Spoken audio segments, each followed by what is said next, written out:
What's happening, fam? L.A.R. movement still moving. Book is entitled Lessons from a Non-Custodial Father at Amazon, Kindle, and Create Space. Link will be in the description box below as usual. Go get it. PayPal link there also. They asked me to put it up, so I put it up. Thanks everybody for supporting. But this video is entitled How Gangster Rap Became the Scapegoat. When gangster rap started taking over, so did other people's agendas. Inside the community and outside the community. And what I mean by that is this. Gangster rap portrayed a degenerate image of particularly black men. Black young men in particular. And some of the things that gangster rap was promoted, there was fallout in the community with regular people. See, the very music that everybody listened to and loved and found entertaining and shocking and was also being blamed for America being degenerate. People forget. You know, gangster rap was also part of the soundtrack for calling us super predators. Gangster rap was part of the soundtrack of life that had these teachers sending kids to detention and the ADHD and part of the soundtrack to the school to prison pipeline, because all of these kids are gonna be thugs because they listen to that gangster rap. Gangster rap is partially used as a scapegoat for these teachers to not teach these kids. Didn't get as good. You actually didn't put in as much effort as you could. You know, the very music that entertained these very people is the same music they used to demonize the kids that they were teaching. Man, because you got to remember something about, it's not the rap. It's not completely the rap itself. It's hip-hop culture. Because if you dressed like certain artists, or what they deem as certain artists, you were viewed just like those certain artists. So, when hip-hop fashion would change and we would match with the fashion, so would our treatment in society. See, these people, you know, people didn't like that their kids were liking the music. But people also didn't like, you know, oh, these people are killers and murderers and blah, blah, blah. See, part of the, you people are violent and crazy. Where did that come from? Gangster rap predominantly in movies, but predominantly gangster rap. So this fake outrage when police are scared, I'm in fear for my life. He reminds me of Tupac, but you listen to Tupac every day.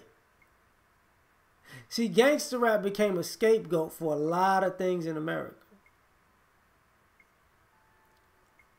You know, these guys out here selling drugs and terrorizing the community.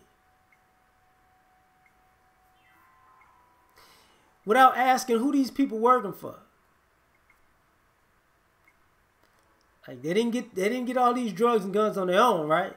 See, gangster rap also became a great scapegoat for people supplying the gangsters. See, if you looked black like me, you were synonymous with gangster because of gangster rap. But the guys people like me who actually was gangsters, sold drugs, the guys they bought their drugs from never looked like me. Guys they bought the guns from never looked like me. The countries they got the drugs and the guns from never looked like me. But gangster rap was the scapegoat. And people forget that. You know, people have a real hard time with oh, well, you know what? How could they have done that if X, Y, and Z? You know, to a degree, all these innocent women You know, it's because of gangster rap. All these mamas and grandmamas. It's not like these women were at Freaknik, was it? Or Kappa Beach Party or Black Bike Week down in Daytona, right? Or like the Black Expo or something like that. They wasn't doing that, right? It wasn't having sex in the middle of the street in the 90s. They were good Christian girls. How some of y'all don't know who y'all dad is.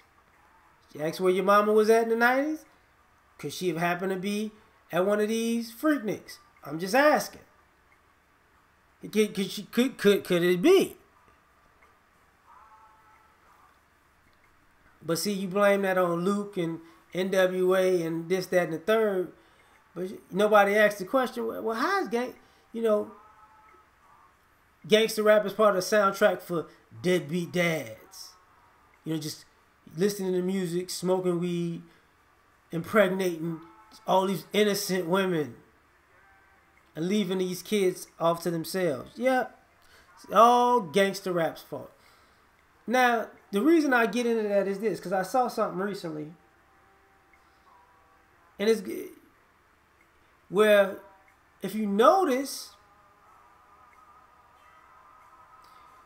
gangster rap was also used as we're the good black people and those are the bad black people.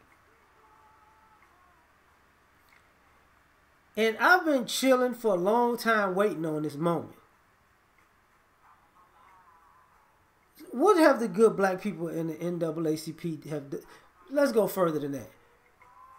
Politically, what have the good people in the Congressional Black Caucus done for black people? What have the good people in the Urban League done for black people? What have the NAACP, what are they doing for black people? I'm just asking. What are their shining achievements? Because unfortunately, when you're saying a gangster rap and gangster rap culture and hip hop culture is what's negative about society within the community, and those are the bad black people, and they produce more success stories than you're producing, that's a problem. They have entertainment. You actually are in the government. You can make policy. But gangster rap is the scapegoat for you not being able to make policies. That's a problem.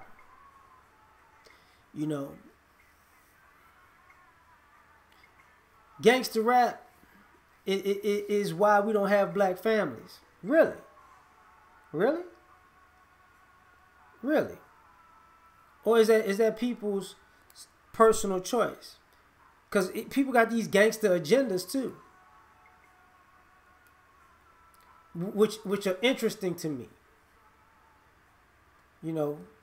Is gentrification part of gangster rap? I don't know. Is parenting or lack of parenting or lack of watching your kid get their education gangster rap's fault? Even if the kids sell drugs or in gangs, is that how much, you didn't know they were selling drugs and in gangs? The family didn't know? Or is that gangster rap's fault? Now, gangster rap did a lot of damage. It did. But I find it a little odd that it's the scapegoat for damn near everything, because it's in the background of everything. But other people's actions is gangster rap's fault. The same people at the concerts, the same people who bump the music, the same people who watch the videos, like the videos, are the same people when they see somebody who they can psychologically say, it reminds me of a gangster rapper, I'm going to discriminate against them. So gangster rappers become a scapegoat. You know, it's like it helps Jim Crow. See, gangster rap kind of makes a new part of Jim Crow, because if you associate a black man with anybody that you could associate with gangster rap, it gives you license to discriminate against them. Interesting to me.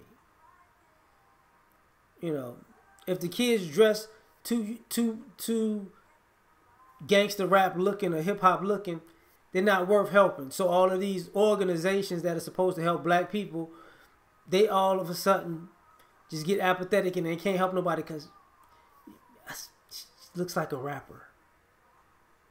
Why isn't the community getting fixed? That's funny to me. Because gangster rap can't always be the scapegoat. It just can't. You know, gangster rap is basically giving people carte blanche to be as racist, as lazy, as two-faced as possible and blame it on the culture. But when people start asking those questions like, whoa, why didn't you do that? Because see, everybody in the hood, just because they dress the same, that may be the same clothes they can afford. You know, people can afford what they can afford. Gangster rap, people who did gangster rap came from poor neighborhoods, so they dressed like poor people. So you associated poverty and gangster rap with the same thing. Everybody wears jeans. Everybody wears t-shirts. I'm just saying. You know. But like, share, subscribe. I just thought about this one. Y'all take care. Catch you on the next one. Peace.